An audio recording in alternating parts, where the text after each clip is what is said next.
Hola, buenas noches. Mi nombre es Francisco Ferrer y Guardia. Esta noche les voy a hablar un poquito de mi vida, de mi contexto histórico y de las aportaciones que yo hice a la pedagogía. Nací el 10 de enero de 1859 en Alella, Cataluña. Soy el séptimo de 11 hijos. Mis padres eran campesinos, conservadores y católicos. Por esta razón fue que yo asistí a mi primera escuela donde era católica y se hacían premios y castigos. Luego fui a mi segunda escuela donde ya habría carácter libre y laico. En 1879 entré a la Compañía de Barcelona y fue así como me enlacé con los republicanos de Francia. En 1880 me casé con Teresa San Martí, con la que tuve 3 hijos, y en 1884 monté la primer biblioteca ambulante e ingresé a la logia masónica llamada La Verdad de Barcelona con el nombre simbólico de Cero. Después de la huelga ferroviaria, fui perseguido y me refugié con mi amigo pedagogo. En 1889 comencé a dar clases particulares de español y al mismo tiempo enseñé en el Círculo de Enseñanza Laica, en la Asociación Politécnica, en los cursos nocturnos del Liceo Condorcet y en la Logia de Gran Oriente. En 1895, tras la muerte de Ruiz Zorrilla, rompí con los republicanos y socialistas españoles y me empecé a relacionar con los anarquistas franceses. En 1897 publiqué la obra El Tratado de Español Práctico, en el que se usan frases usuales y cotidianas para estudiar el francés. En 1899 comencé a vivir con unas de mis alumnas, una de ellas llamada Leopoldine, y la otra alumna muy importante fue Ernestina Meurier, con la que recorrí Europa y tuve un hijo. Ella murió en 1901 y me dejó una cuantiosa herencia con la cual yo pude formar la escuela moderna.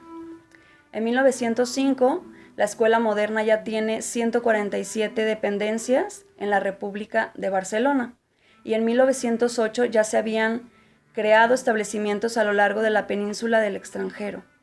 Apoyé la introducción de la huelga general como arma revolucionaria y edité una publicación general como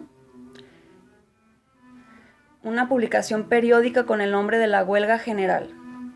En 1906, el gobierno cerró la escuela de la calle Bailén después del atentado de Alfonso XIII.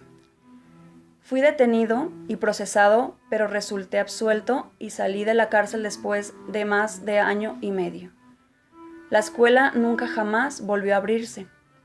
En 1908 fundé la Liga Internacional para la Educación Racional de la Infancia y publiqué la revista El École Rénové, con el subtítulo de extensión Internacional Escuela Moderna de Barcelona. En 1909 fui trasladado a Alella nuevamente a vivir con mi familia. El 1 de septiembre fui detenido por posible participación en los sucesos de la Semana Trágica. El 9 de octubre fui juzgado por el Consejo de Guerra y condenado a muerte. El 13 de octubre fui ejecutado por un piquete de fusilamiento. En cuanto a mi contexto histórico, viví en el sexenio revolucionario, que fue de 1868 a 1874. Entre las causas de la revolución, la crisis económica, el liberalismo progresista, la Primera República Española y la época de la Restauración, que fue en 1879 a 1923. En cuanto a las aportaciones que hice a la pedagogía, se encuentra el carácter ambivalente de la educación, la razón, ciencia y cultura, el racionalismo, el laicismo y cientifismo. Critiqué a la Iglesia con sus instrumentos para someter las conciencias y al Estado con sus aparatos represivos, desde el ejército a la policía, desde los tribunales a la escuela, el antiautoritarismo y el antiestatismo, la libertad humana, libertad del educando, libertad de la escuela incompatible con la educación religiosa y con escuelas dependientes del Estado. Apoyé el igualitarismo, una escuela laica, coeducación de sexos y de clases. Respeté la personalidad del alumno, la espontaneidad libre del niño, el principio básico del naturalismo pedagógico. Descarté el memorismo, la supresión de castigos, premios y exámenes, ya que favorecían las desigualdades. Y también un factor importante fue la importancia del higienismo, que se les explicó y se les impartió a los educandos. Los motivos por los cuales yo considero que soy un personaje importante para la pedagogía en la historia es porque fui de los primeros que enfrenté la educación religiosa. Fundé mi escuela moderna para personas de escasos recursos, para hijos de obreros, para poderles dar la oportunidad de poder estudiar sin un costo elevado, de una manera diferente en la que el niño aprendía de maneras distintas, de maneras diferentes, con el juego. También rechacé totalmente los caracteres impuestos por la iglesia y ponía o anteponía el racionalismo y la ciencia como tal, siempre con fundamentos, siempre criticando, siempre investigando.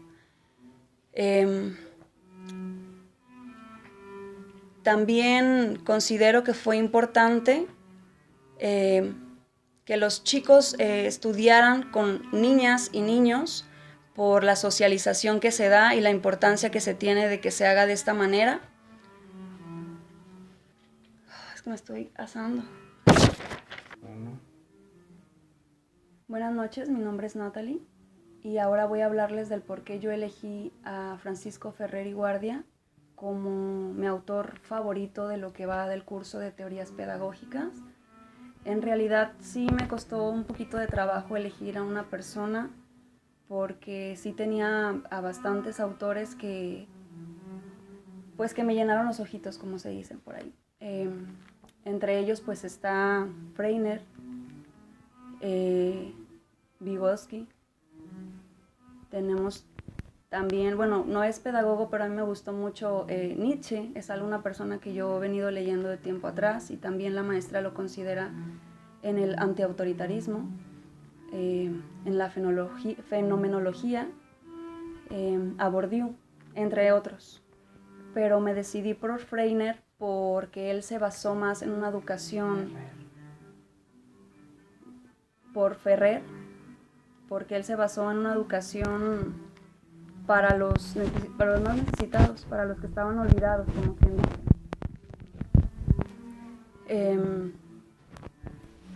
Cuestión que a lo mejor no muchos de los pedagogos o de los intelectuales de la pedagogía no lo habían aterrizado en ello. Siempre era como una educación, una pedagogía burguesa o desde la burguesía, que se hacían sus teorías, sus cuestionamientos, sus libros, sus tesis. Y en realidad este personaje, este autor, este pedagogo, lo aterrizó principalmente en estas personas que no tenían pues tanto derecho a la educación o tantas oportunidades a tener una educación, un avance, y él apostó por ellos, hizo su escuela moderna y la hizo bastante bien. O sea, lo que él planteaba, lo que él quería como pedagogo, lo que él manejaba como que, o de la manera en que los niños aprendían, era totalmente distinto a como se venía manejando desde la iglesia o desde las escuelas anteriores, y verdaderamente lo considero que es pues la manera correcta y genuina en la que aprenden las personas, los niños, conociendo también su contexto, conociendo sus realidades, conociendo totalmente el aspecto completo del niño, del alumno en este caso, y de ahí se parte para poder dar un avance, una educación como tal. De la misma manera considero que aunque su pedagogía, su pensamiento, sus teorías eh, pues fueron muy revolucionarias y aceptadas o no en su tiempo. En la actualidad pues no se han llevado a cabo, pues creo que en nada, en ninguna escuela, o al menos aquí en México no. Hay exámenes, hay premios, hay castigos, hay evaluaciones, hay números, y en realidad no se ha planteado de ninguna manera este tipo de teorías pedagógicas que funcionan y que profesionales de la educación saben que funcionan y que a lo mejor son las adecuadas, pues no se han llevado a cabo. Entonces yo sí invitaría más a los que estamos estudiando esta licenciatura o que estamos relacionadas con la educación a replantearnos una educación diferente, una educación que sí favorezca sobre todo a nuestros alumnos.